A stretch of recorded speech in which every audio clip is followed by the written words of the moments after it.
Hello, hello. Welcome back, everybody, or welcome forward, rather. Happy New Year.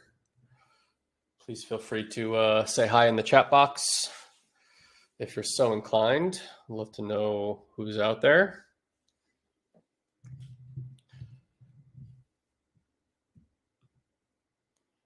And so I thought we would, well, let me just see who's in the chat over here.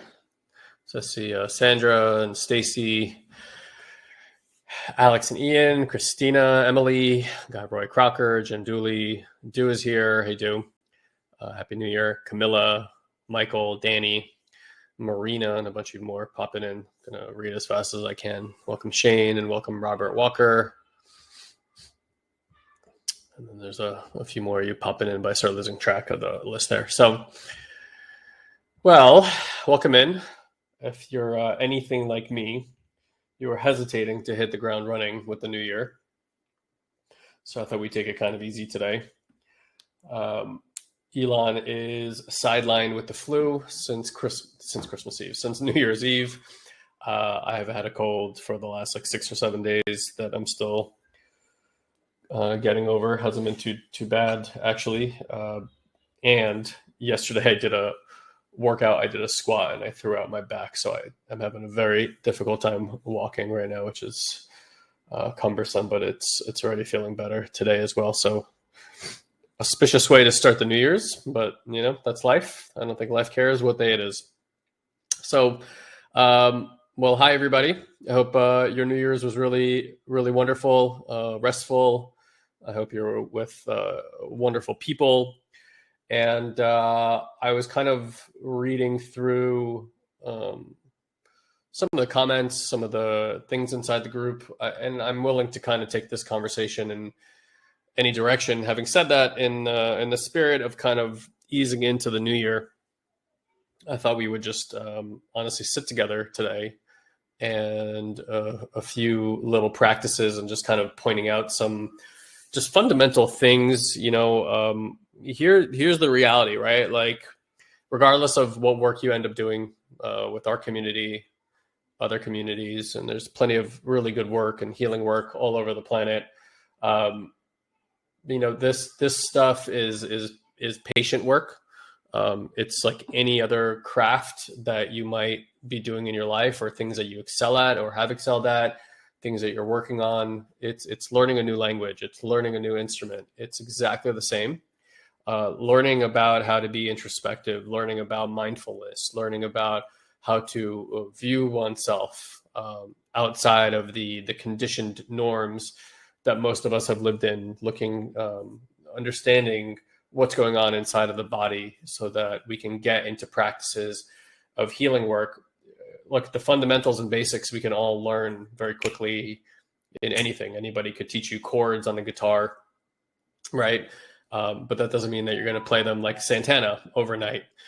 So I just want to, bring in this idea of just being a patient worker with yourself and being patient and learning to bring compassion towards the self when you're not at your best. Like, here's the truth. Regardless of what you do, regardless of what you practice, life is going to happen to you, right?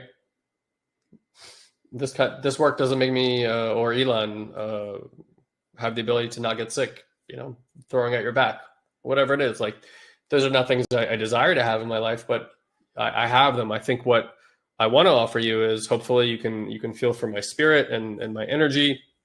It's like, I was kind of laughing about it yesterday. I was in this crazy amount of pain. I couldn't walk 2 inches and I was just laying on my back trying to figure out how to turn over. And I kind of had like a giggle about myself, because that's just a type of pattern I know in my life. Like, I know There are certain people I've worked with over the years too, where it's like physical trauma is a regular occurrence in their life for some reason. I think it's just the way that that system chooses to learn. Has some masochistic tendencies, and for those of you masochists out there, be proud. And I was like laughing about it. It didn't really tamper with my mood. It just was what it was. Again, not what I wanted. In my head, I had some other vision of how I wanted my first day of my new year to be. But like every time I would, pick up my baby or attempt to do that, and I was reminded of the excruciating pain I was in, I weirdly enough also met it with like a chuckle and compassion. And yeah, of course, there's the little parts in there that's like, woe is me, and why did that happen, and stuff like that. And so to me, I'm saying that and sharing that because that's the breadth of the work, is how do you approach yourself when it's not going the way that you pictured in your mind. And we have enough of us here in the community, and I think we could all probably agree that life does not go according to human plan. How many of you guys would agree or somewhat agree with that statement? Say yes in the chat box. Right? And so there are like these studies that are done to show like what does make a human happy. And in many respects, a happy human is directly correlated to something that's going to seem really obvious when I say it, which is control. A human being seems to be at their happiest when they feel in control, right? I think we can all mostly agree that control is an illusion. I think what a human being mistakes control for is things lining up with my expectations. And life doesn't often meet our expectations. There's this wonderful speaker. His name is Bo Eason. And we had the privilege of watching him do his one-man show, 10, 11 years ago. He's a former first-round NFL draft pick from the early 80s, something like that. Like, I did not know him in his playing days, but for those of you guys who follow American football, he was one of the best cornerbacks of his era. And him and his brother were actually both NFL players. I think his brother was actually a quarterback for the Patriots, if I'm not mistaken. And when he left the NFL, he parlayed, for whatever reason, in his mind, he wanted to become the greatest stage actor on planet Earth. And he eventually got to learn from, I was going to say Robert De Niro, but not Robert De Niro. I expected this to come to me in 2 seconds, but now that I'm speaking, it's not. If anybody can help me, Godfather, Scent of a Woman, those movies, very famous actor, incredible actor, but it's not clicking right now for me. So he eventually gets to learn from, this unbelievable actor. And I remember he was explaining to us through thank you, Stacey Davis, Al Pacino. Yes. I was trying to remember Devil's Advocate. So he ended up learning from Al Pacino and his team, and that's who actually trained him to be a stage performer. And Al, of course, is considered, I hope, by many, one of the best actors that's ever done it, and certainly on stage. So congratulations for those of you guys who got Al Pacino. Marlon Brando was a good guess as well. And sorry, my brain is at half speed right now. So, so he gets to learn from him. But the reason I mention that is here's a guy who grew up in a household. He tells the story of what it took for him to become an NFL player. And then I don't know why he wanted to make this pivot, but that was just something that he always wanted to do. Gets this amazing trainer, puts together this one-man show, and to watch him do the show is really something special. He literally loses 10 pounds on the stage while doing the show because every movement, everything is so purposeful. He has this kind of energy and aura about him. And so what Bo trains now, for those of you guys who are interested, he actually works out of LA. Him and his team will come. And if you're an entrepreneur, that's kind of where his focus is he teaches entrepreneurs how to tell their story with the training of a stage performer. So it's like that when you are talking about your business or talking about your products or talking about your services, they're wildly purposeful.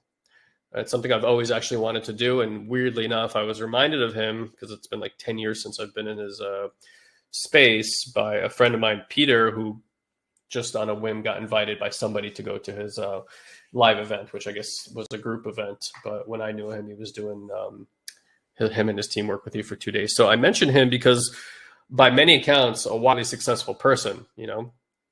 And what I loved about him is how he talked about the parallels between learning how to master something like football and then learning how to master being a stage performer. And he said something then that I want to relay back to how I started today's conversation, which is most of the time, he said something along the lines of life is just course corrections over and over and over and over again. He's like, I think he's even made a metaphor for a ship, like when a ship is in the water, it's just constantly on course correction to get it to, you know, go in that straight line, so to speak. And life is like that too. We're constantly course correcting. And once in a while, we bang on that target and it feels really, really, really, really good. But that's like the 1%. The other 99, 98% of life is really just course corrections. And so I think I found over the years, a lot of people come into this type of work, into introspection, into awareness work, mindfulness work, healing work. And their expectation is that they should be just like, once they figure it out, let's say life is perfect, no bumps, no bruises, everything is just humming along. And that's not really the case. Like life is just mostly a bunch of course corrections. And ultimately, I think is really about learning how to let go of expectations, of being attached to any particular plan at all, because you figure out that attachment, expectations, these are the things that are creating the distaste in your mouth, that are creating the dysfunction for you, that are making you not pleased with the way life goes. We've all been to a movie, I'm sure, that was a great movie, but a friend just built it up to no end and said, it's the best thing you're ever going to see. And then you go watch the movie and you're like, well, it's just kind of okay. And then you go see a movie that you just expect to be kind of okay, and it kind of blows your mind. And you're like, wow, I really enjoyed that movie. Again, what is the difference there? Simply the fact of your expectations. And so one of the things that we always want to work on is dropping all expectation as much as we can. And granted, you're a human being. You're going to have expectations. So it's not about working towards a goal of never having expectations.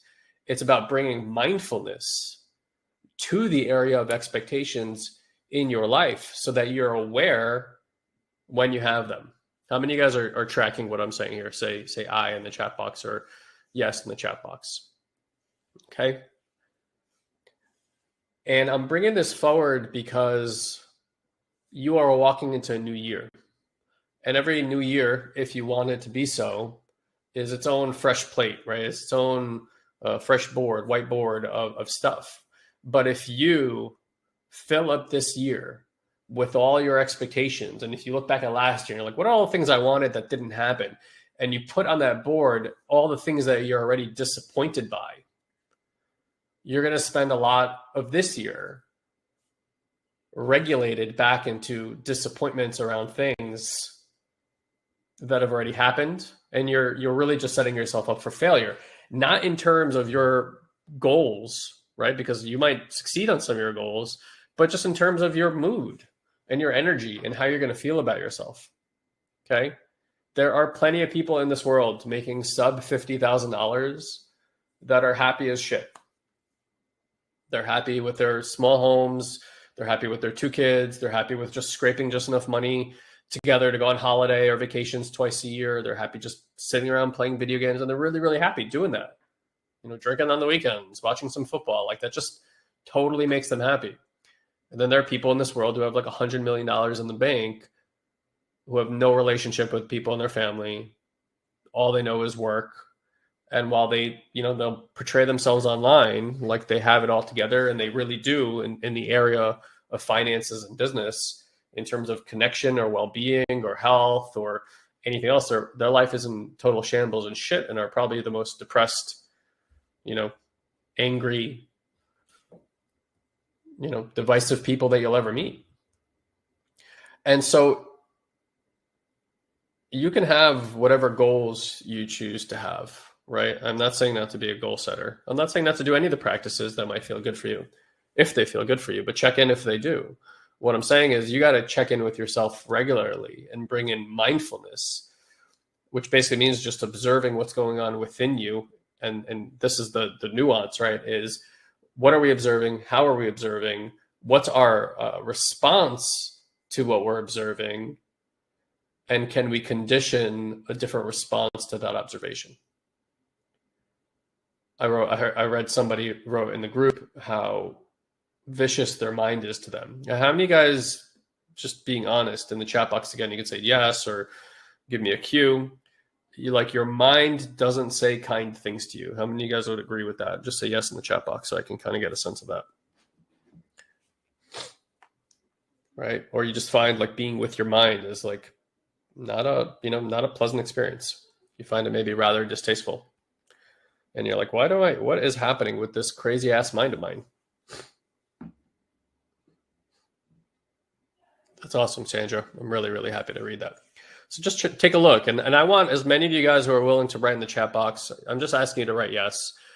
And because I just want you to see that, A, you're not alone, okay? And I also don't want to create it as like, well, that's human nature.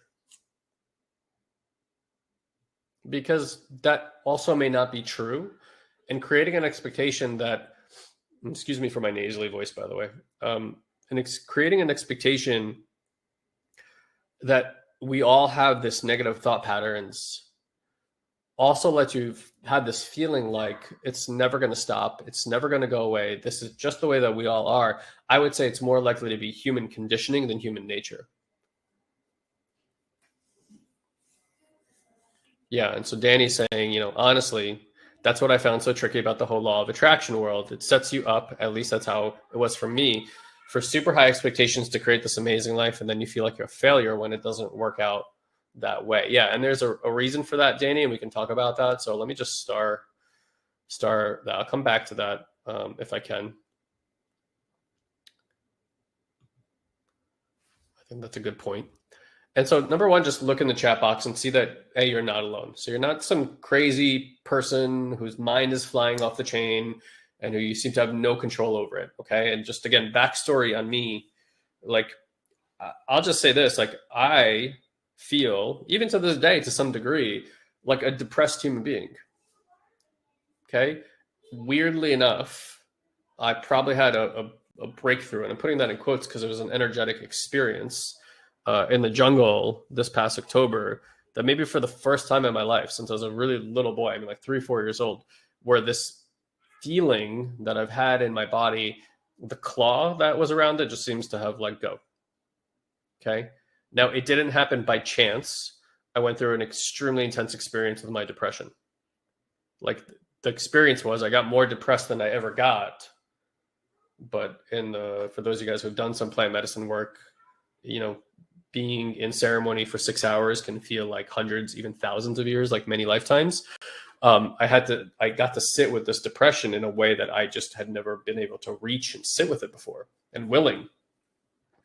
And as it came up in my experience over and over again, it was like the most intense depression I'd ever experienced in my life, period.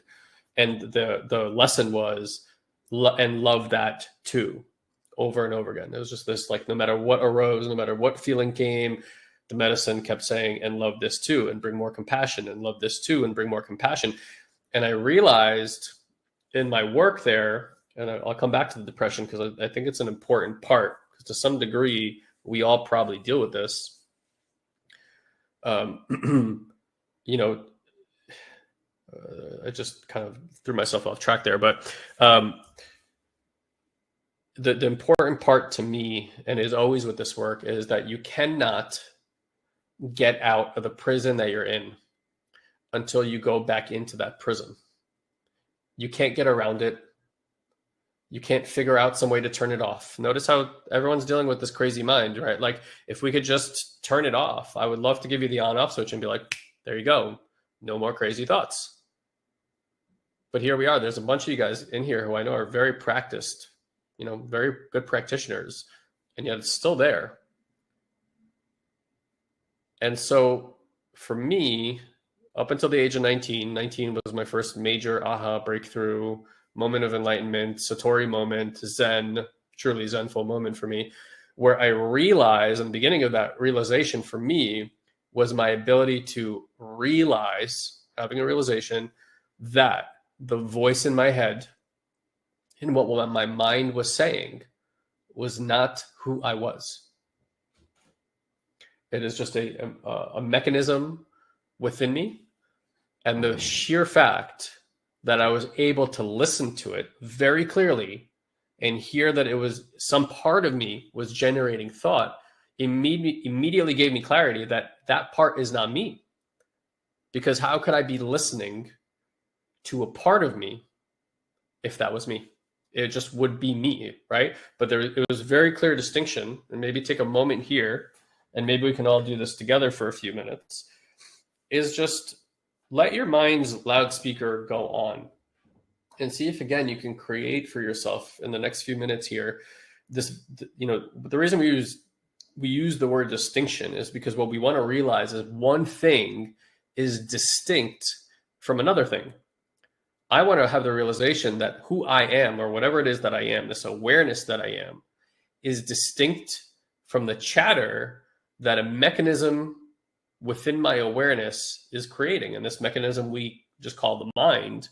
But can you, in this moment, give yourself a little bit of space and recognize that, yes, there's chatter, and I'm going to be quiet so you can listen. And then there's me, however you define that listens to it. And also see if you can locate the listener. So I'll be quiet. You can close your eyes.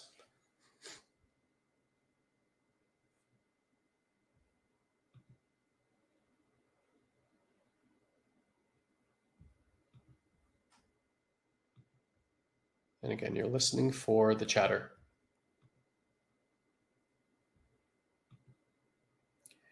Now, here's the thing.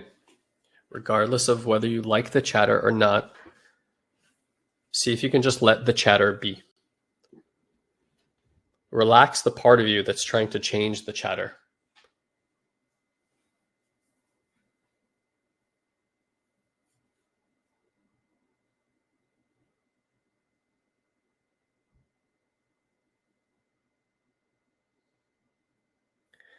So take a step back from the chatter, which is another way to say disengage from the chatter or unmerge from the chatter, and distinguish the listener as something separate from that which is creating the chatter.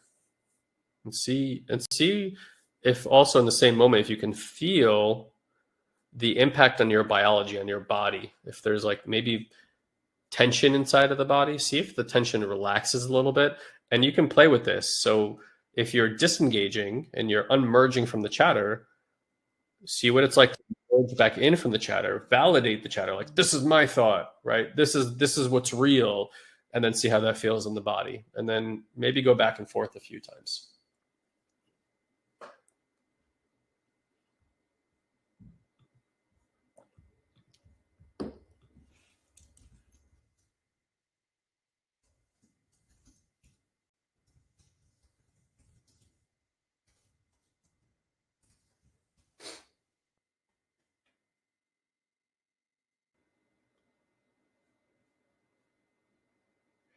And then I'd love to hear from a few of you guys, or if you're listening now or you're in the car.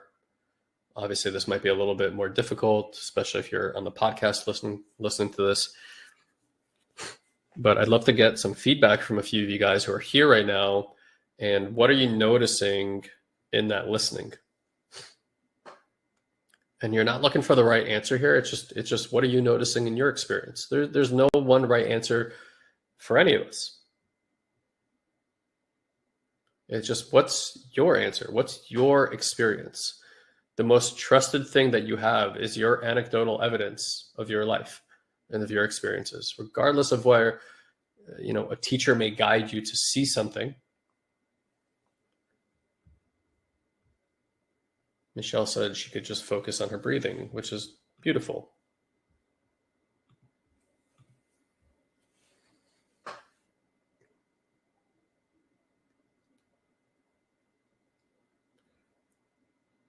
Yep. So Sally's saying the chatter is not me. Jim Dooley said I felt more inner peace. Alicia says I was able to visualize, detach from my thoughts by floating them out above my head. Beautiful. I love that. And so it's not just a mental practice, right? There's a mindfulness piece of being mindful of thought. Now, notice how I never said control your thoughts. Sarah said, trying to separate the listener is actually stressing me out because my untrained mind goes to, what if I can't separate them, right? So, and that's where you want to check, Sarah, is like even that thought, what if I can't separate them? It's not you. So the practice for you in the beginning is, look, even that thought had me merge with this chatter. And you have to realize this chatter is a really good chess player. And it knows all the moves to make to get what it wants with you. It's not against you in the way that games are usually played. It just has a certain goal, and that goal is safety. And the way that it generates safety is by keeping you in line with your status quo. Human beings are pattern recognition machines. Our brain is looking for patterns. It does not care about your personal opinion about what it's doing inside of that pattern. To it essentially learned that, hey, if we do this, we stay safe. If you want to know why there's so many obese people in the world, because sitting on the couch, eating synthesized food that was made in a lab that has just the right amount of salt and oil and fat in it, while getting fat on a couch, to a human actually equals safety. So why would the brain stop doing that?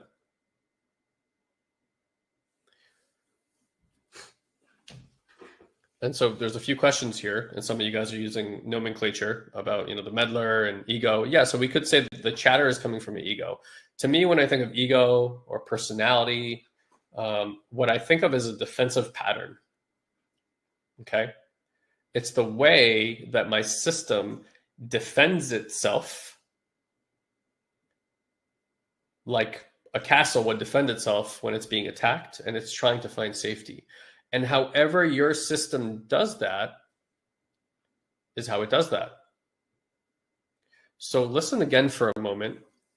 And this time, honor that which is chatting, meaning like sit in gratitude and compassion that there's a part of you that is having a conversation, and it's having that conversation because it's trying to keep you safe. So if you had like a protector, if you had a person that you hired that never slept, never ate, never asked for anything in return, didn't even need to get paid financially, and their only job was to constantly keep you safe, how would you feel towards that individual? How would you feel towards that person? And so take that same breath of energy and now apply it towards this chatter, that it's like an upset child that has been trying to figure out ways to create safety and is defending what it thinks is sacred and holy, which is to say you, and it's doing that. And now listen like a parent would listen to a child who's trying to create safety, and just see if you can bring compassion towards the chatter, and you're a compassionate listener, and see what that's like for a moment.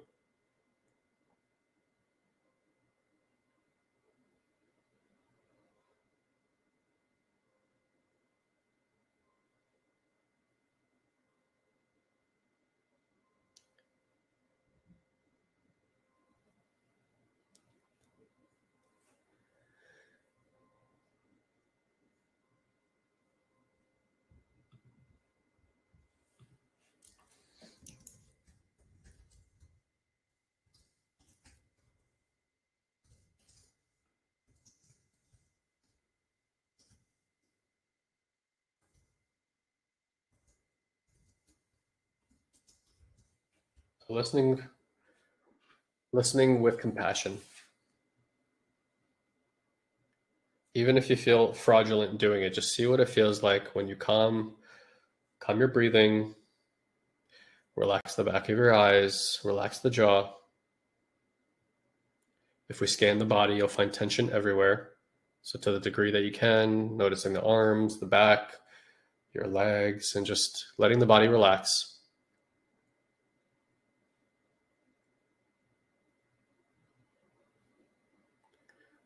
Yeah, so Ian's noticing this like feeling in his head. That's a telltale sign, Ian, of like a protector that's there.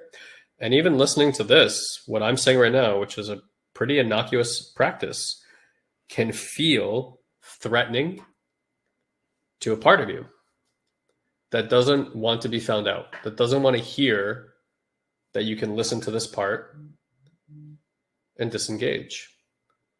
People are in pain when they are merged with this, call it ego, call it personality.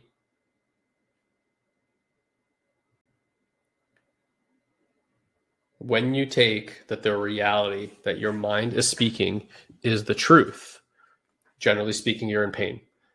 And if you look on social media comment boxes, that's essentially what you're seeing, is you're seeing a momentary thought that a person has that they are immortalizing online forever, being merged with that thought as if that is reality. And so even with comment boxes, which could probably bring a little trigger into your system, if you've ever been engaged in conversations and comment boxes, I never comment on anything, not even on my own stuff. I have outbound content only. I don't do any inbound content from social media for that particular reason, because I'm aware that I'm not talking to that person. I'm talking to a part that they're merged with. That's it. And so what if you, in the same token, like what if you just brought compassion? Like every single person that you meet online that's doing that, certainly there's just trolls out there that get kicks from that. It's just another person, another voice who's not being listened to with compassion.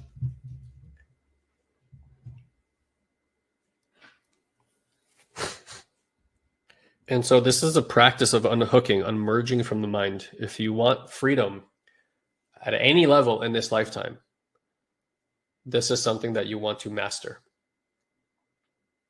And if you find this challenging, then that's where it's at right now. Your mind will tell you this is challenging.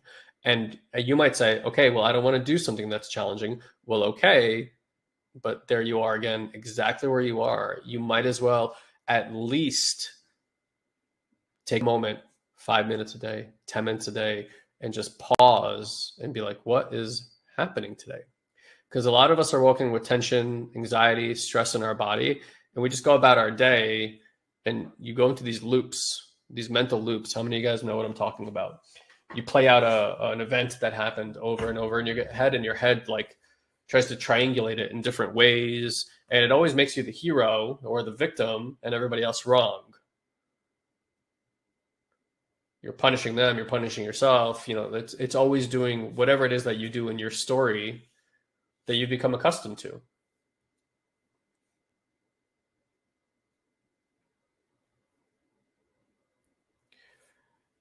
And so if your mind is saying negative things, and just to go back to my story with depression, so I can remember that feeling at around 4 or 5 years old, whatever it is. Okay. That feeling always led to hostility, anger, occasionally not like crazy violence, but violent tendencies towards family members, stuff like that. At 19, I have this realization, it's just words being generated within me like clouds in the sky. I can choose to engage, or I can just choose to watch. Today we call that notice if you've gone for a ride on the bus. That's the metaphor we use. We say, hey, look, sometimes your mind will take you for a ride. It's like being on a bus and not realizing you got on. Notice that you're on the bus and choose to get off. And then mindfulness is watching the bus drive by and not getting on. Because it's not just enough to notice that there's thoughts there. It's not getting hooked into the thoughts. Oh, there's a thought. The moment you engage with a thought, it expands and it grows. It hooks you. You get attached to it. You think that that's what's going on. Oh, I understand why I don't feel good today. Sometimes you just wake up in the morning, you just feel off. Then your mind generates a story about why you feel off. and you start engaging with the story like that's what's going on. Your mind made up that story. That's not what's going on. It's possible that you have some lingering energy from the past week. It's possible you didn't sleep well that night. There's so many possibilities of why your hormones could be off, why your mental state is off, why your energy could be off. Like so much stuff, right? Again, you could say, yeah, the bus going by, Sarah Bailey saying, or like clouds arising. They seem to arise from nowhere. They disappear back into the nothingness. And if you don't engage with thoughts, thoughts will arise within you and then disappear back into the nothingness. And you can start moving through stuff very quickly instead of spending a lot of time being merged with a part that has a concern. And that's what you got to realize is whatever is being generated within is coming from a part of you that has a concern. And chances are that concern is not new. You know that concern, you know that feeling, you know that loop, you know the energy behind it. Like you've done this probably like a million times, 100,000 times, right? You've done this so many times. There's familiarity there.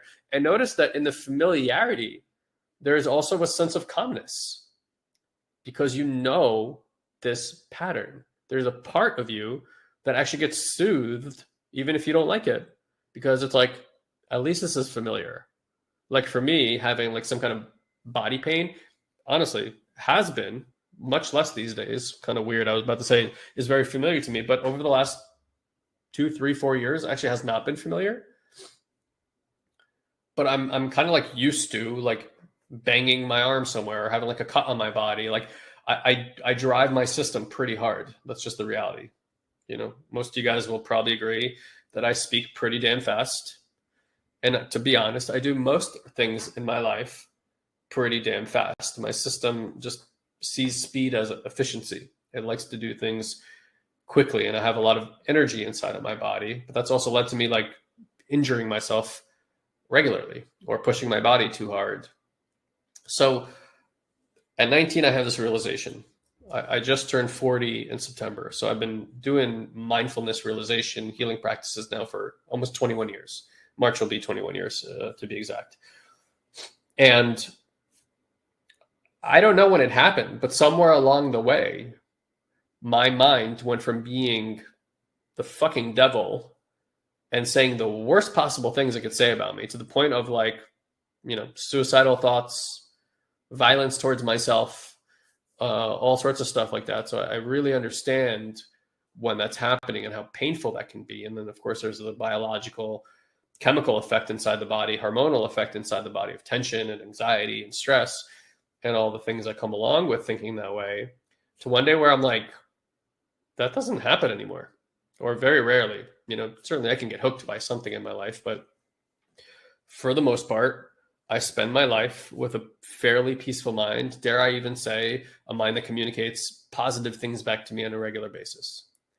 So I can only report from my anecdotal personal experience of somebody who's been practiced in this for a very, very long time, that eventually it does wean.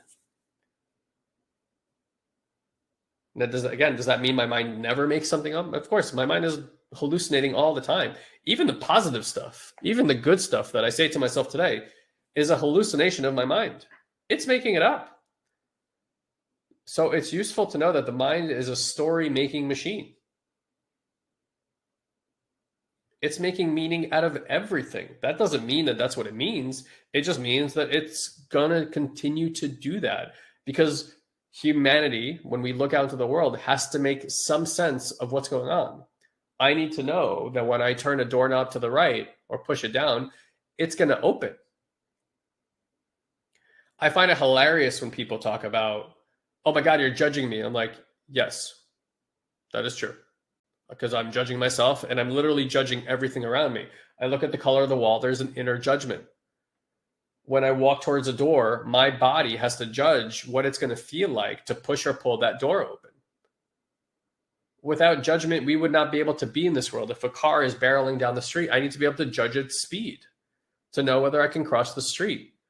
If my child is doing something, I need to be able to judge whether what they're doing is safe or not for their physical well-being. That's called a judgment.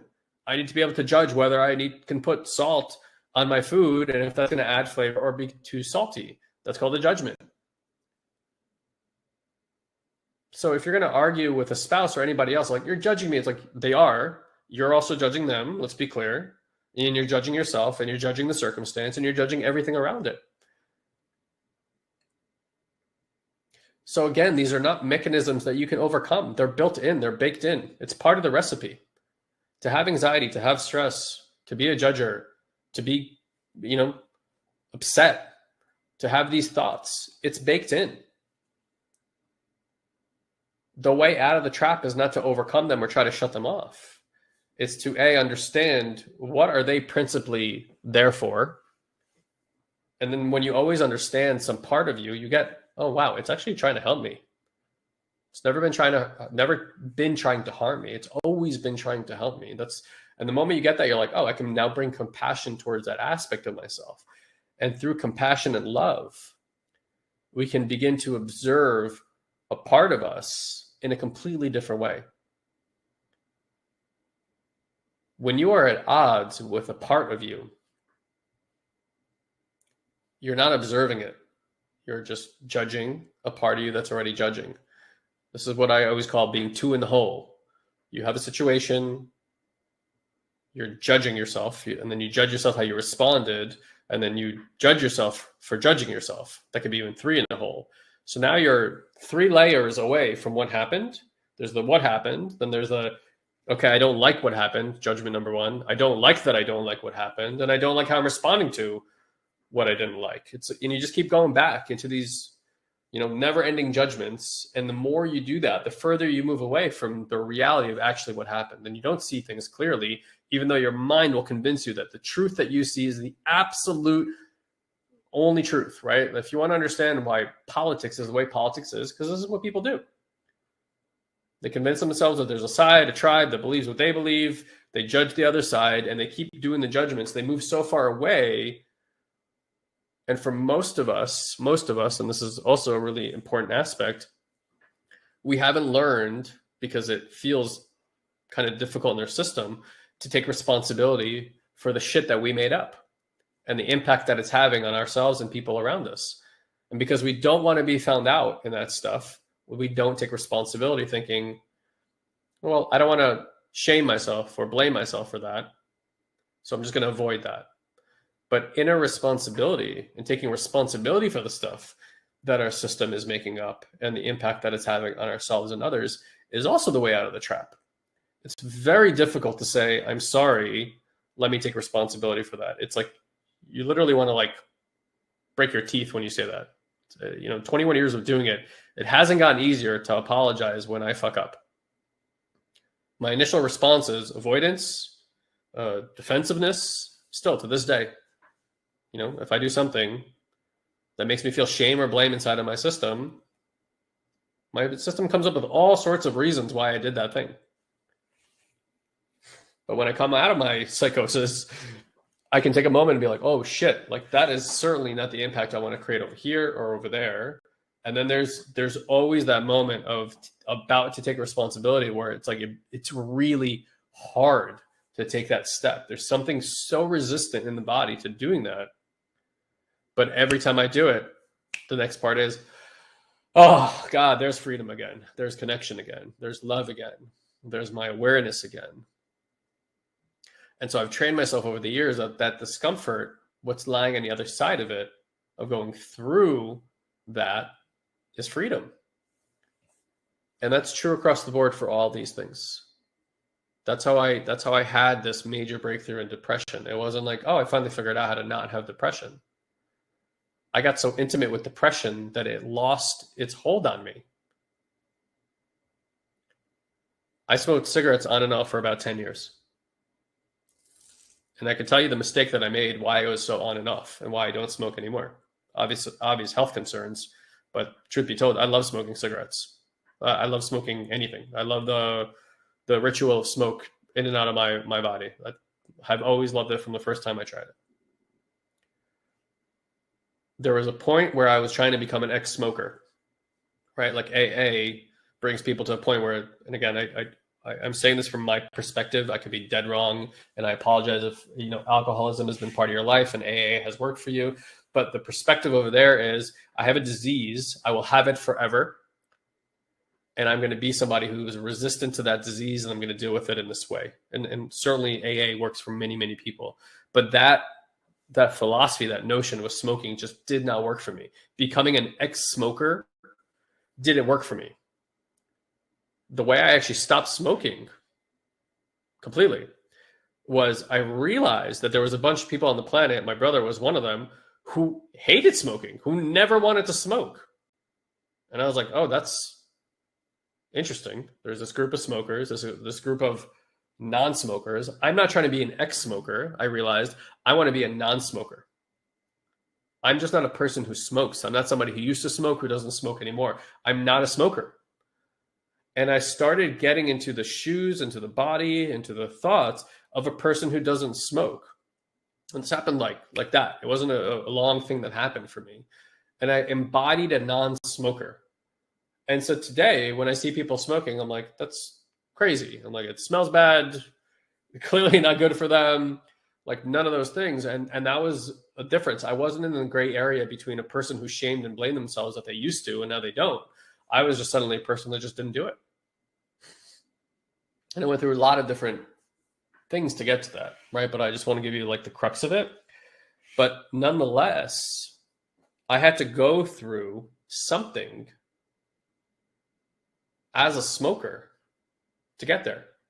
And so in every area of my life that I have found more freedom, more compassion, more love, more mindfulness, more space, more connection, it has never been, not one time in 21 years, not one time has been because I figured something out and then it suddenly turned off.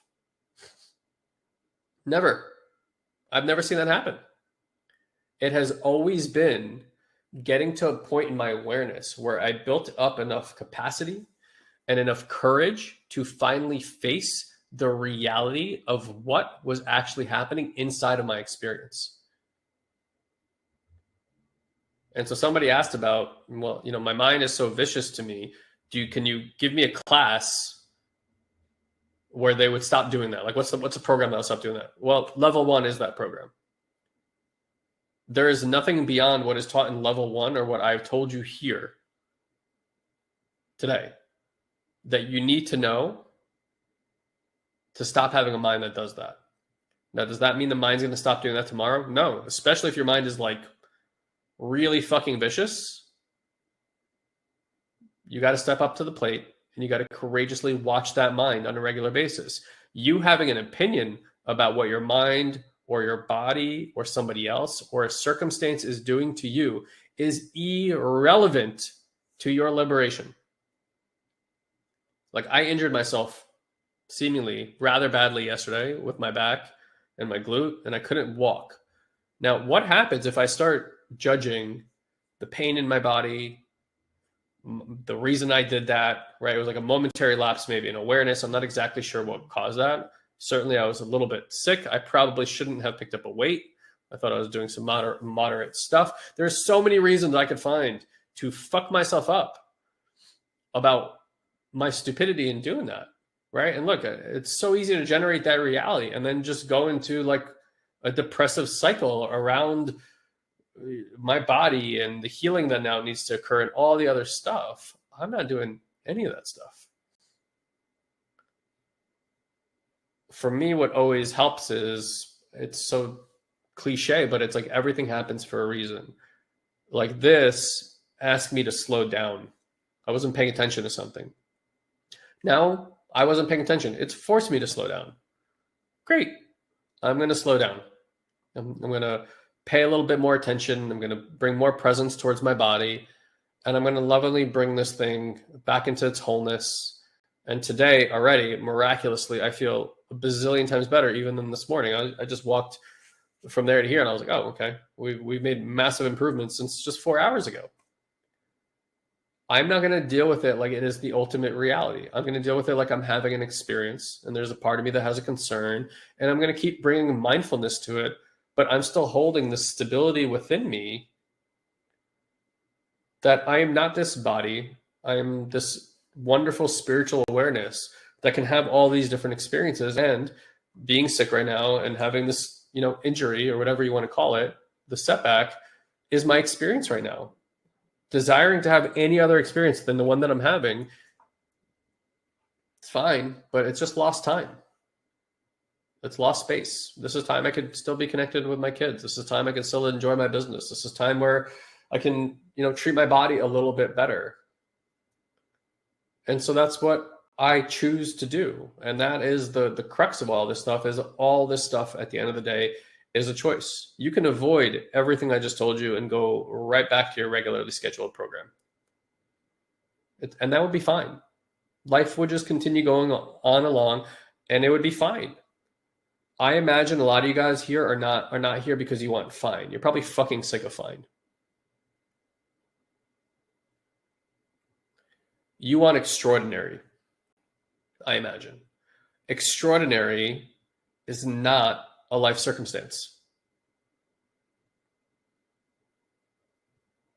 Extraordinary is a way of being. And it already lives within you. Right now, extraordinary is available. In this moment, it is truly available. It is going to feel like something that you get to develop. And it's not because it's undeveloped within you. It's because most of us put a lot more mindfulness towards what's not working than we do towards what is or what could be. And so we spend so much time in the muck meddling with the way that our mind is operating, or how we don't like what our body is doing, or what somebody's doing to us in a relationship, or whatever it might be. And again, you can play that game, and most of the planet is, and the things that you see happening on our planet interrelationally or between countries is a result of that. This is right now what we're looking at is the creation of the mind. This is what the world of the mind without heart, without body, without compassion mostly looks like. And there are plenty of people around the world, communities around the world, countries around the world who are living in a much, I would say in the majority, living a much more compassionate type of world than what we see on the news, right? Hopefully it's dawned on you that the news uses fear to hook you in, to take over your mind, and to sell you advertising. That's their business model. Again, it's fine if you pay attention to that, but you're going to have a certain life as you do when you pay attention to that. I've been working very diligently on myself for 21 years. In many ways, I do have a dream life. I do have I can say honestly, I have an extraordinary relationship with my wife, with my children, with my community around me. I've created, I think, from being a very poor immigrant that migrated to the States in '89 to the life I have today, a very privileged life. Is everything perfect exactly as I want it? Fuck no.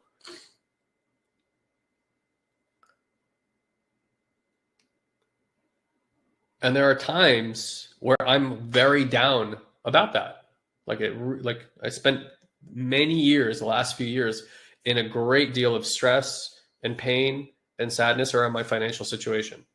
I know what you guys think, or I think I know what you guys think is happening from the outside in, but you have no idea the amount of risk and pain and financial woes that Elon and I have undertaken to develop and build what we're building here.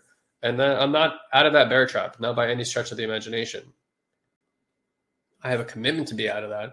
However, that circumstance has been one of the greatest teachers in the last 5 years of my life, because what it revealed to me is so many parts within me that were still living in so much fear, and like an intense, like terrorizing type of fear that I had avoided most of my life. And then suddenly there it was, and I just got to sit in this fear. And what I've, again, courageously had to learn is you got to sit with it. You got to get so intimate with the fear. You got to let it literally overtake you to the point where you feel terrified. Because until that energy and that feeling flows through you, the opposite is just always trying to hold it at bay. It's like right there, but you're just holding it at bay, and you're using up an enormous amount of resource to not let it through, thinking, okay, this is the safer thing. But you spend your whole life holding up this rock. And then when you find out is when it finally hits you in the face and you feel the pain of it, it was never as bad as you thought anyway, and it didn't kill you anyway. And as the lessons come and stability comes back, suddenly the circumstance doesn't seem to matter anymore. And what you're left with is your extraordinary, courageous point of view that has liberation and freedom from that experience. And now generating wealth from that place feels much more in alignment to me than trying to generate wealth in order to stop that fear. Because before, what was going to create that wealth was that fear. I need safety. Let's create wealth. Most of you guys, I promise you, are doing that around your finances. And it's why it doesn't change. Because the energy that creates it is still fear. And whatever energy you're sourcing your results in your life from will create more of that energy. If you can create more money from fear, but that money will ultimately create more fear. So there's plenty of wealthy people. They keep going. The fear hasn't changed. Doesn't matter how big the bank account gets.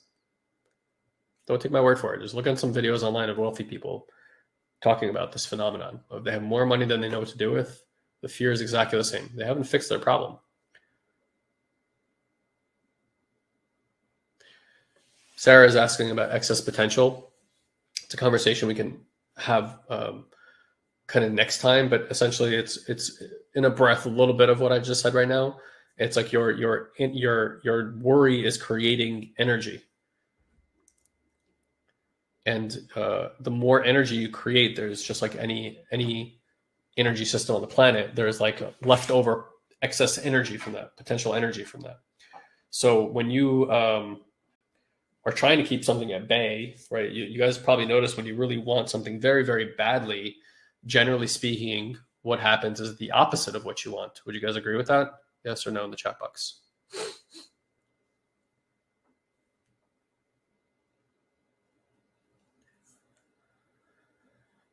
And so that opposite that happens is this phenomenon that we've come to know as excess potential, which is to say the universe is always trying to put everything into balance. So if you're over here like, I need this thing, I need this thing, I need this thing, the balancing force has to come, which is the opposite of what you want, to put it back into balance. And so the more attachment you have, the more expectations you create, the more excess potential energy you create, the more of the opposite has to happen. It is a very practiced practice to generate a desire and not be attached or put expectation on it. That's it. It's a practice to be in fear and just allow it to be there without trying to change it. Because if you try to change it, the more you try to change it, the more excess potential you create, the more the opposite of what you want happens. And so you get more things to be afraid of in your life. It really is. Yeah, it's a law of neutrality. That would be another way to say it. Now, being neutral is not so easy. Simple, not easy. You got to practice that every day. Where in my life do I not have neutrality? Ian's asking, we're creating safety around wealth, but we should be experiencing fear. I'm not saying you should be experiencing fear. I'm saying most people around their money are experiencing fear. And they're trying to generate wealth while they're trying to create the wealth to alleviate the fear. Don't do that. Because then what's generating the wealth is the energy of fear, and then the wealth will create more fear in your life. It's just what happens. Sit with the fear. Be with the fear. Compassionate towards the fear. Notice the conversations that your mind is having around fear. Bring mindfulness to it. And we're talking about mental mindfulness, but there's also everything that happens down here in the body. And so that's why for those of you guys in level one is very much about mindfulness practices up here. Level 2 and level 3, we go into the body because the body is really where you're having your experience. This is where the energy is, the hormones is. When you're upset, it's here. The mind is creating stories around what's down here, but it's really about what's here. And you need to work both mechanisms. You need to do the growing up work that